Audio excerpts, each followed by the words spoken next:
In the Idaho 4 case, there's even more discovery. Things are getting deeper and deeper. Today, we're bringing you a triad of trouble.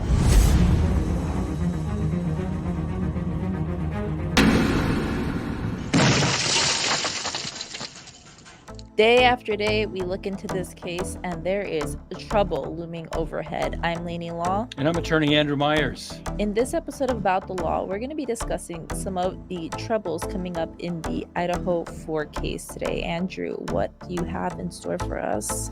So at this point, there have been 13 requests for discovery by the defense in the case, defense attorney Ann Taylor.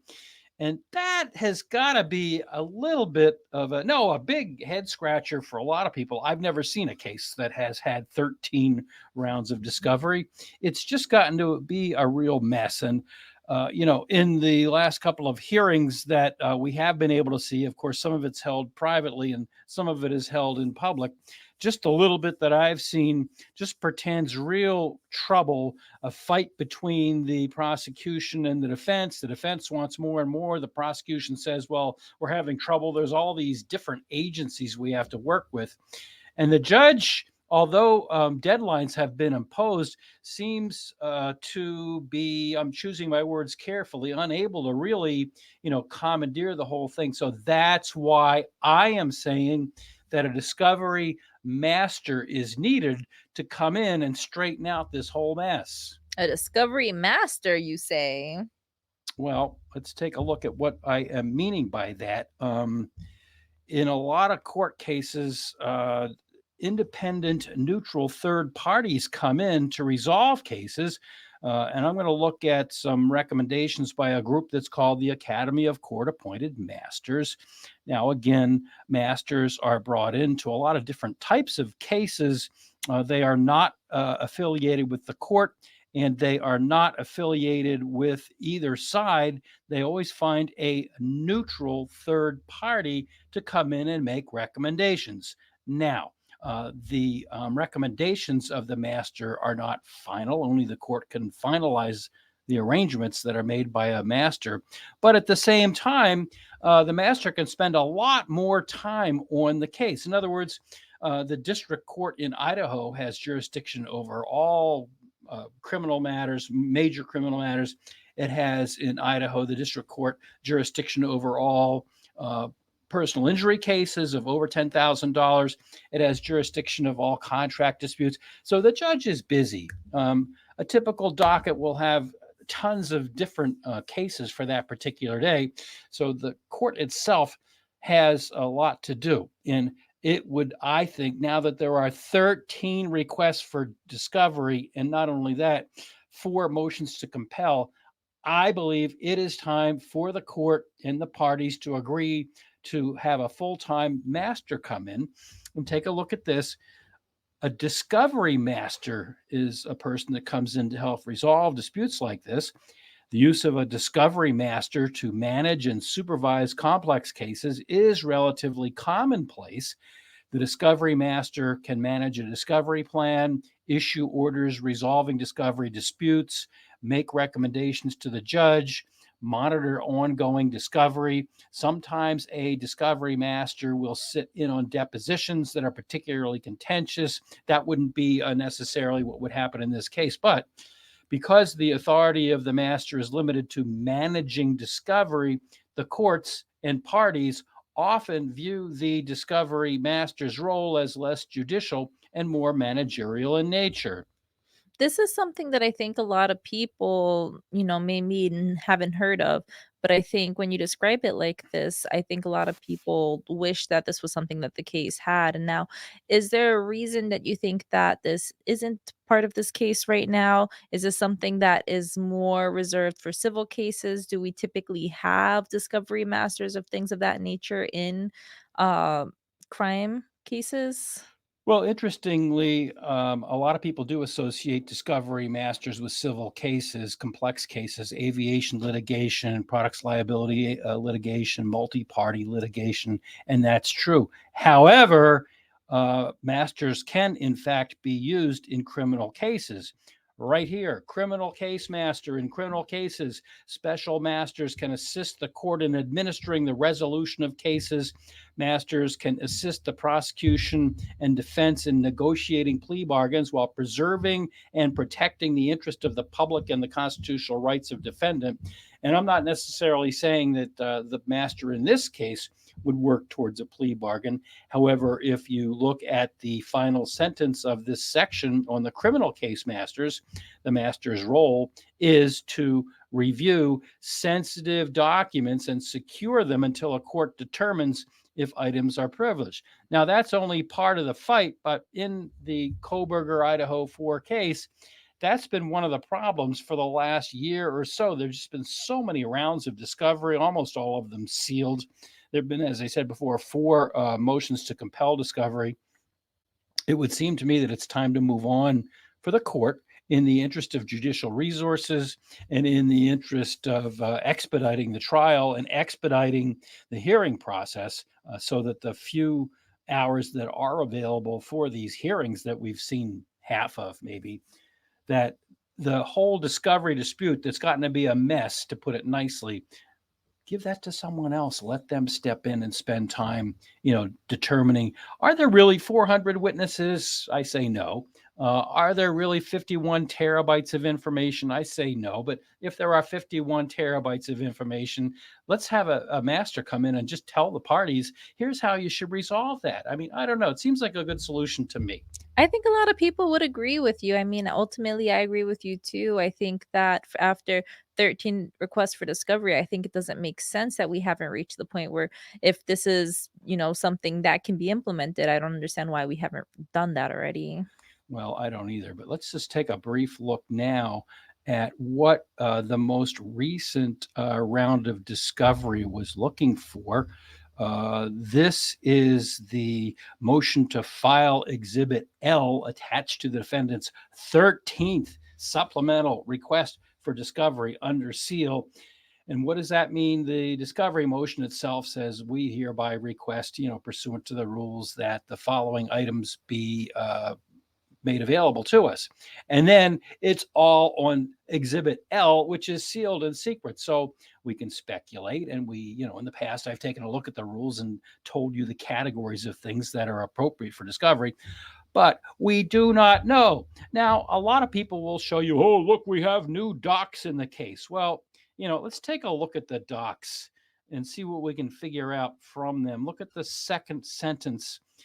This motion is made pursuant to ICAR 32I2D and E, which we've looked at before, and Idaho Code Section 74124IB. Well, does that section 74124IB, does that give us any information about what they might be looking at? Well, I ran to the law books, and here is Idaho Code Section 74124, now that you asked. And here's what they're looking for. Exemptions from disclosure, confidentiality, 1. Notwithstanding any statute or rule of court to the contrary, nothing in this chapter, nor Chapter 10, Title 59 Idaho Code, shall be construed to require disclosure of investigatory records compiled for law enforcement purposes by a law enforcement agency, unless it be would deprive a person of a right to a fair trial or an impartial adjudication. So now, and this is going to be more relevant when we get to our second, not red flag, but item of concern today, they are looking for disclosure of investigatory records compiled for law enforcement purposes. And this is the statute that says, well, you can disclose them, but you can't disclose them, especially if it would deprive a person of a right to a fair trial. Now, that's a fairly common theme in this case where we've seen these issues in the past. So let's return to what we were looking at initially. And it just seems like a real mess. Seems to me that now that we have a lucky 13 discovery requests, we need a neutral third party to step in to resolve all of this. The person, again, would not be associated with the prosecutors or the defense. And I've given you the Idaho law that looks like they are now, honing in on police investigative materials, which could be a real problem in this case. I don't understand how we've gotten to this point. I don't know how we're on the 13th request for discovery, and I don't understand why this is such a problem. I was under the impression that for things to be used as evidence in court, don't you have to get both parties to agree to what's being used?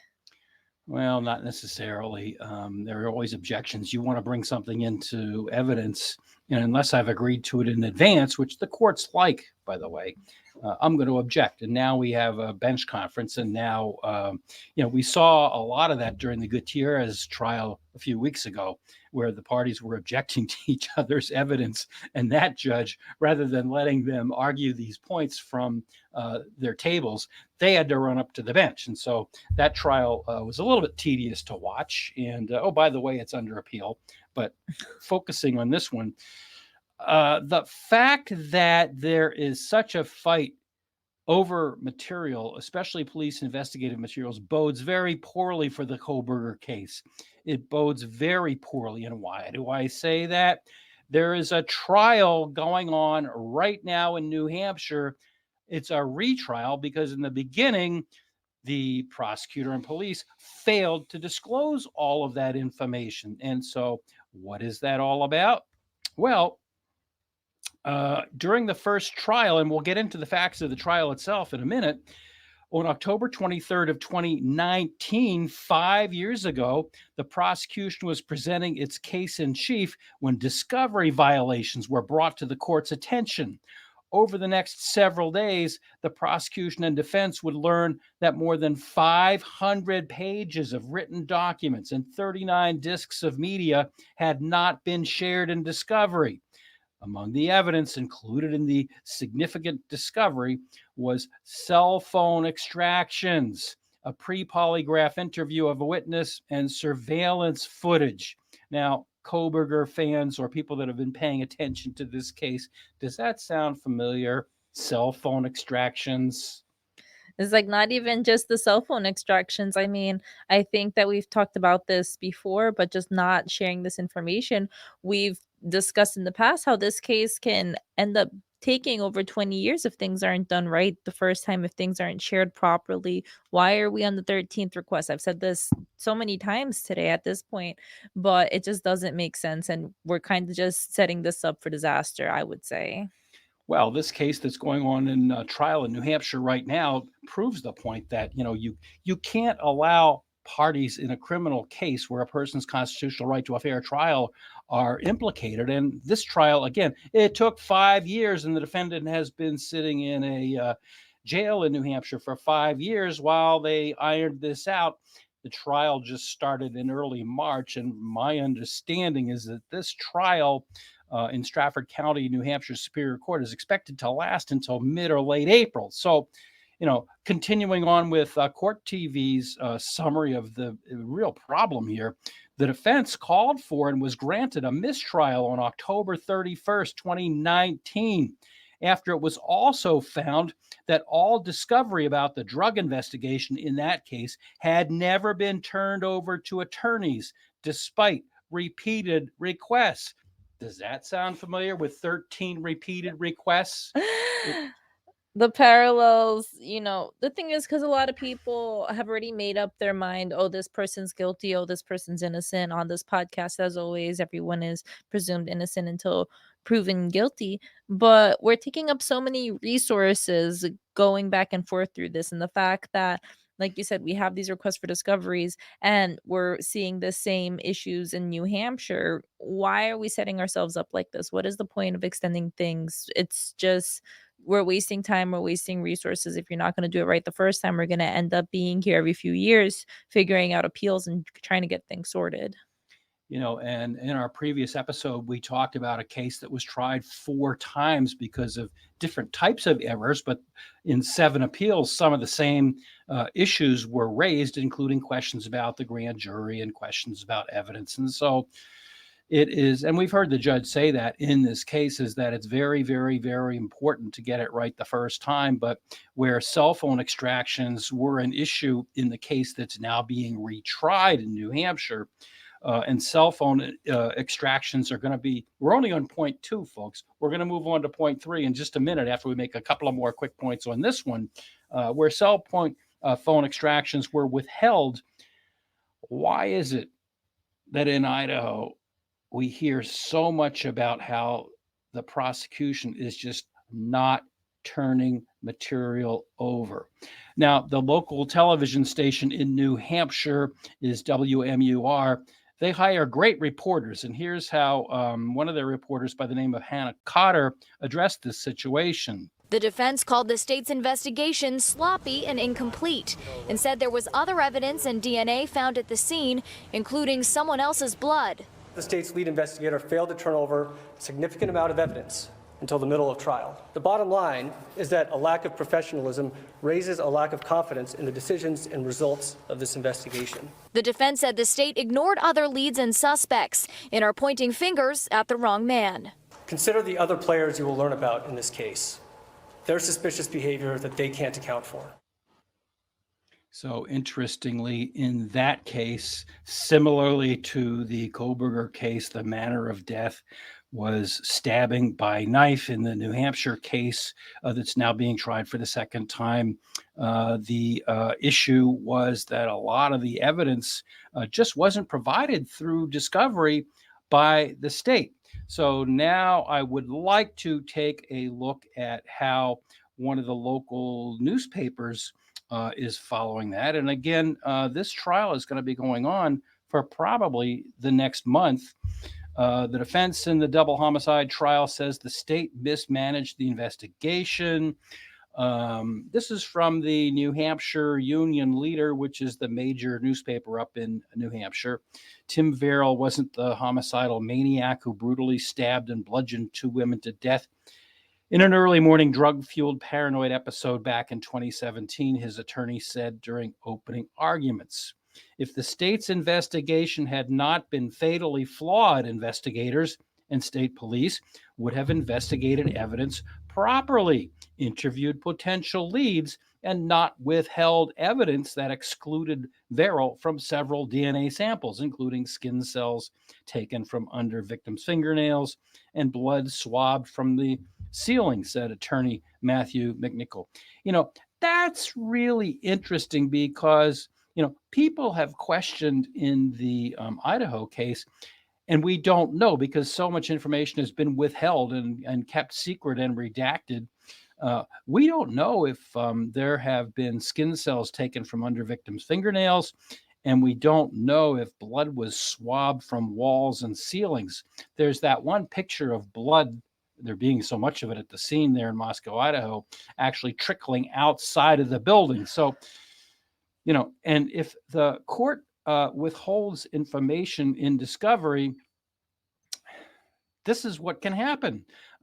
This defendant, Verrill's first trial on the charges ended in a mistrial in 2019 because the state police failed to provide all the evidence necessary to the defense.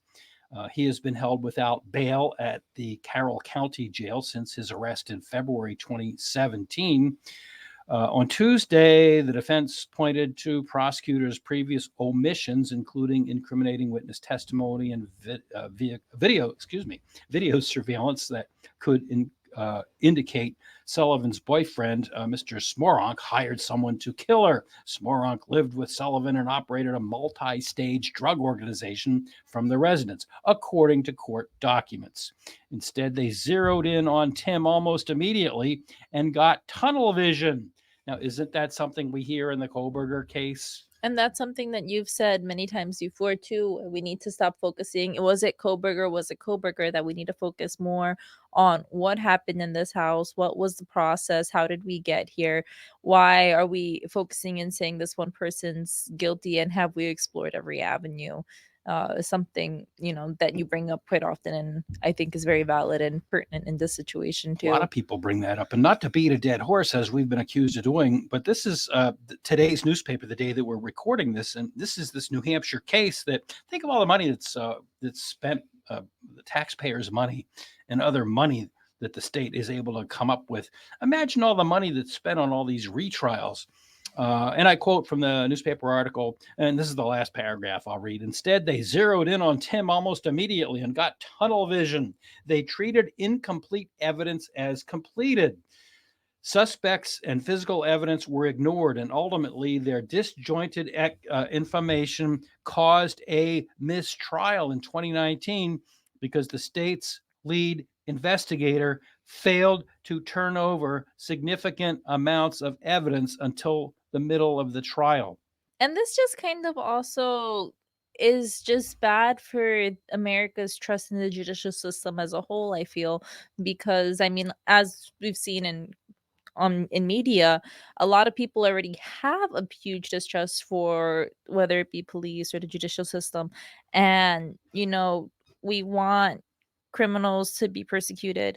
But when you have these situations where it's just like, okay, we came to one conclusion and now we're saying there's mistrial and we're doing this all over again, people, how is anybody going to be confident in any decision that's made? It's just like you keep hearing about all these things. Even if someone's found guilty, there's always going to be now people that are like, oh, well, you know, because of this mistrial, because of this, how do we know? And, we do have innocent people who are convicted at times. It's just, it becomes a mess, not only in the fact that we're going to use all these resources, but it's just weakening America's faith in the system that's supposed to be protecting us. Well, as a member of the bar in both Massachusetts and New Hampshire, I have to be very careful about what I say. Although I will say that at practicing law for 30 years and going into the courts in both states, I have had nothing but good experiences. I would like to think, and I do think really, that in most cases the system does work. In most cases, things go through relatively smoothly. In most cases, I've never seen a case with 13 rounds of discovery. I have just never seen a case with 13 rounds of discovery. That is the most bizarre thing I think I've ever heard. And if there's any lawyer out there that disagrees with me, please put it down in the comments section, because we've gotten some good comments. And from one of the points that we made in a previous episode about these cases that last so long, I've actually had people send me some new information. So we're going to redo that and redo the whole thing in a future episode, not today. But I'd like to think that these things are the exception and not the rule. But there have been a lot of accusations and comments and thoughts that, in this case, in the Kohberger case, the Idaho 4 case, the prosecution just is not providing all the information that they should. And people have been very critical. I get not only comments to our podcast here, but also emails asking me what I think of Ann Taylor. Isn't she dragging her feet? No. If I had a client that was, potentially on death row, I would pull out all the stops and I would demand the discovery. I would absolutely, positively, she has a very nice, good nature about herself, and, people accuse her of dragging her feet. No, she's just requesting respectfully from the court what she is entitled to get. And if she doesn't get it, and if they try the case and she doesn't have the material she wants, the same thing is going to happen in the Kohberger case that happened in the New Hampshire case that is being retried right now today as we record this podcast, and will probably continue to go on for another month. But no, so I do think she's doing a good job, and I think she does need to stomp her feet and I was going to say demand. Yeah, demand, respectfully request. In our pleadings in court, we usually say, I respectfully request. That's a nice way of pounding your fist on the table and saying, you want it. So anyhow, and so the third dark cloud we have today, and this has been suggested by some who question whether Cayley or Madison documented their own case. You might call it speculation, but wait. Think about this. The Snapchat video by Paul Murdoch just moments before his own murder was decisive evidence in the conviction of Alec Murdoch. Remember the Bubba the dog Snapchat video where Alec Murdoch said, I wasn't down there by the dog kennel at the time of the murders. I was taking a nap and then I went to go see my mother. No, that turned out to be an untruth because Paul was worried about his friend's dog down in the dog kennel. And so he pulled his camera out and he did a Snapchat, which, by the way, he never got to send, taking a picture of the dog's tail. And in that Snapchat, you could hear Alex Murdoch's voice. And I forget whether it was 6 or 7 witnesses went on the stand and said, yeah, that's Alex Murdoch down by the dog kennel right before the murders. Do you have any doubt? No, no doubt at all. Do you have reasonable? No, no doubt at all. That was him. So that smoked him. That was the end of that case. And I don't care if he gets 14 more trials. It doesn't look good for him because of that Snapchat video. So now think about this. Kaylee and Maddie made numerous failed calls to Maddie's ex-boyfriend, Jack DeCour. And it's said, I don't know, it's said and disputed that Dylan and Bethany were texting during the murders. Now, we don't know if that's true, but if so, what did the phones pick up? So let's go back to Kaylee Gonsalves and Madison Mogan. They are active cell phone users just before their unfortunate deaths. Kaylee attempted to call ex-boyfriend Jack DeCour 6 times from 2:26 a.m. to 2:44 a.m., unable to get through to him. Then Madison made 3 calls to Jack around 2:52 a.m., and then it all stops. Now, we know that the timeline is disputed. Law enforcement says that the timeline of the deaths was between 4:25, even though there was a 3-point turn later than that and the car sped away. The point is, law enforcement said the crimes happened around 4. The medical examiner said sometime after 3. Then she said sometime after 2. So now think about it. Think about this. They're up as late as 8 minutes before 3 using their phones. It's really scary. The phone calls this whole thing is just a horrible, morbid story. But thinking about the phone calls, because that's 6 times between 2:26 and 2:44, you're calling more than once every 5 minutes. They obviously had something to say. There was something going on, some kind of thought process. It's very unsettling. I mean, you mentioned documenting your own case. There's that. Any voicemails, any videos, any, like you mentioned before, Snapchats. We're fortunate to live in this era where there's so much information on our phones. And think What about, else is oh, I'm on sorry, it? go Oh ahead. no, that was pretty much. That was just like, what else could be on that phone? We know the calls, but I don't know. And think about this. At first, early on, law enforcement said, well, everybody was sleeping in the house. Well, then they had to back away from that because they needed Dylan Mortensen to say, well, I didn't say that. That they then determined and found that Dylan Mortensen was in fact up and opened the door 3 times. And, there are also reports that have been disputed that Dylan and Bethany were, going back and forth. So they're up at that hour, whether it was 2 o'clock, 3 o'clock, 4 o'clock, they're up.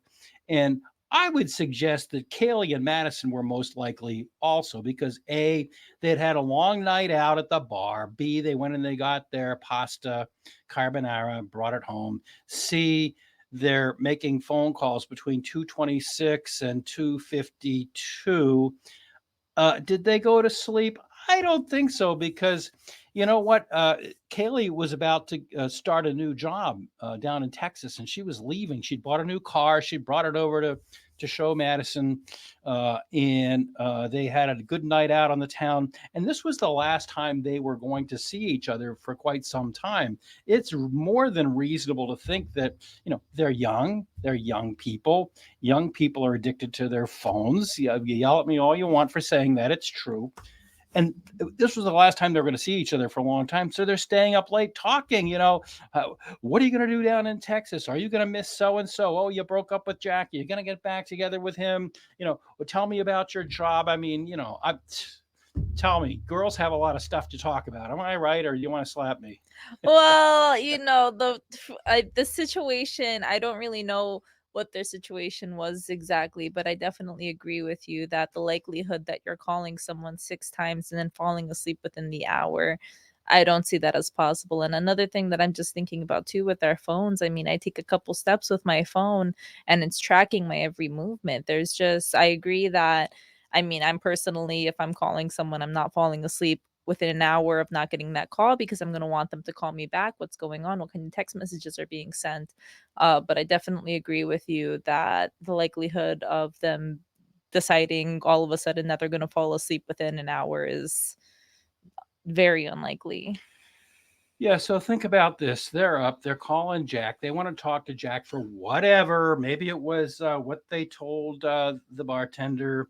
Maybe she wanted to get back together with him. Maybe she wanted to tell him that she was going to miss him. We don't know. We have no idea. But at the same time, she had called him. They're all nerved up from the evening and what had happened. And they're all, realizing that Kaylee and Maddie I'm talking about, aren't going to see each other for a while. So think about this, people, of that age have their phones at all times. They're doing this, doing that. They're Snapchatting, they're TikToking, they're, whatever. They're taking, oh, I'm not going to see you for another, how long? Let's take some pictures.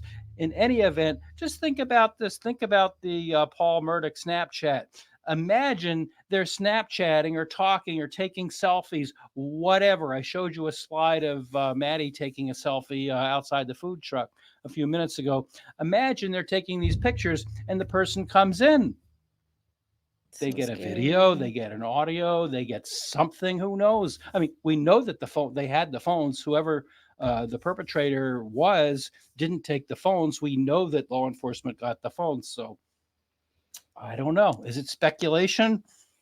Sure, but we don't have the facts. And it's not unreasonable to think too, because not even only in the Murdoch case, but also in the Delphi case, we have the video of the guy walking down the bridge, That's which a good is, point. yeah.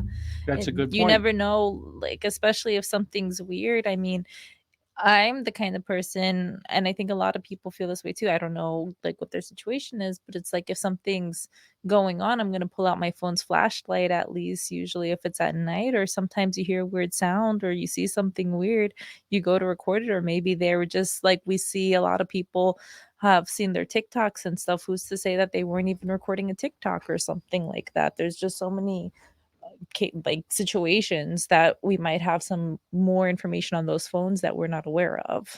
And think about this. I mean, unless the person came in a total stealth-like manner, making absolutely no noise, and in an old house like that that's been described as creaky and wood, and you could hear people walking around, in an old house like that, I mean, you would hear people walking. I hear people walk. My house is 35 years old, and I can hear people walking on the other side of the house. If I'm in my bedroom and the dog is coming up the stairs, I hear him. Or if somebody is walking from one room to the other, I hear. So imagine, Kaylee and Maddie sitting there on the bed talking, and they hear something, and they take the phone. It's just a thought. I mean, I think most of us, most rational people that have analyzed this case realize that all of the evidence is not in the probable cause affidavit. They only placed in the probable cause affidavit what was needed to establish probable cause so they could arrest Mr. Kohberger and get warrants to go through the house in Pennsylvania and his office in Washington. And so there's got to be more. And I'm just wondering, I think the word blockbuster is used way too much. People, this is blockbuster, but I'm just wondering. If something like this exists and we just don't know about it. I mean, I don't know. We'll find out. But I hate it when people say, well, we have to wait and see. No, I think that from the example of the case that's being retried for a second time in New Hampshire, it proves that no, we won't wait and see. The prosecution is obligated to turn over A, Brady materials, but B, anything that's requested in discovery. So no, we're not waiting and seeing it. It's a matter of the prosecution having the absolute positive obligation to turn this stuff over. And if they don't, I talked to you last time about a case that was retried 4 times, and now we're talking about that's being retried a second time. So I hate to be such a Donnie Downer, but that's the way it is today. If you're going to do something, you have to do it right the first time. You don't want innocent people going to jail, and you don't want people who are guilty not being prosecuted. So it's horrible to see. It's sad to see. And a lot of people are on the edge of their seat waiting to find out what's the next step in all of this. And hopefully whatever happens in court, hopefully we're only seeing one trial, because although we appreciate everybody's wonderful comments and insights to this, we want this done with. We want this resolved, and we don't want to be sitting on a second retrial. We don't want a third. We want justice to be done right the first time. Yep, that's a good thought. I guess my closing thought is we didn't prepare any calls or comments, but I just want to thank everybody that has reached out to us through the comments, emails, or otherwise. Thank you very much for reaching out to us. You've given us some good material. We'll keep looking into it. We'll keep reading the newspaper. We'll keep following, multiple trials in multiple states to see if we can, come to some kind of a realization about what happens in cases when they go right. Do you have any closing thoughts? No, thank you guys. I mean, we have really appreciated you guys joining us through this journey and everything we talk about. And as always, thank you for your insight. And we hope you enjoyed this video, and be sure to let us know what you think. Have a good one.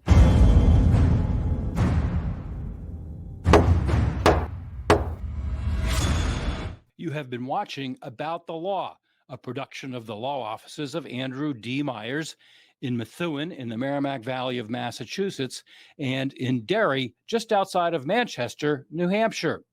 Remember to click the like and subscribe buttons down below. And if you enjoyed this video, be sure to share it with your friends and others. If you'd like to talk to me about an injury case, a car accident, a slip and fall, a serious bodily injury case, or some other case, please feel free to contact me. I'd love to talk to you. You can contact us through my website at attorney-myers.com. We have a contact us block, or you can call on one of the telephone numbers we've given there, or you can email me at andrew@attorney-myers.com. The foregoing is offered for informational purposes only. It is not intended as and does not constitute legal advice. Laws vary widely from state to state. You should rely only on the advice given to you during a personal consultation by a local attorney thoroughly familiar with state laws and the area of practice in which your concern lies. This podcast must be and hereby is labeled advertisement in some jurisdictions.